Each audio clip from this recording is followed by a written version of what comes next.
So, lahat ng government-mandated contributions, tax, PhilHealth, SSS, Pag-ibig, lahat yan, i-convert mo na to self-employed pag freelancer or work from home ka na. For tax specifically, ang mangyayari is, may process siya. Ito yung tanda kong ginawa nung accounting firm ha, kasi hindi ako yung nag-process nung sa akin. Yung RDO ko is nasa Manila pa, kasi doon ako last na nag-work, nag-contribute. So, parang tinransfer nila ng RDO, kasi nandito na ako sa Quezon Province ngayon.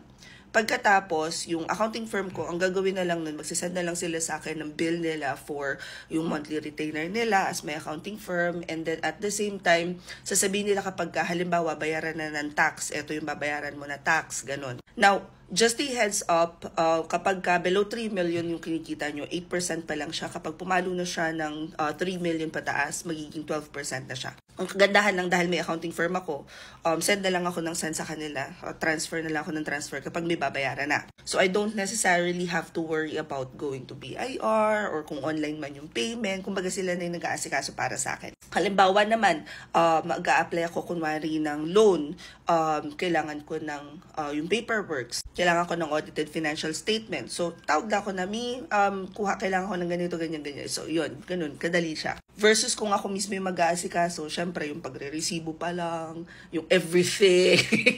Kasi hindi rin ako magaling sa numbers. So para sa akin, napakalaking convenience na meron na nag-aasikaso nun para sa akin. Ang way namin, internally to ha, and iba-iba naman sa company. So I have our internal bookkeeper for our businesses.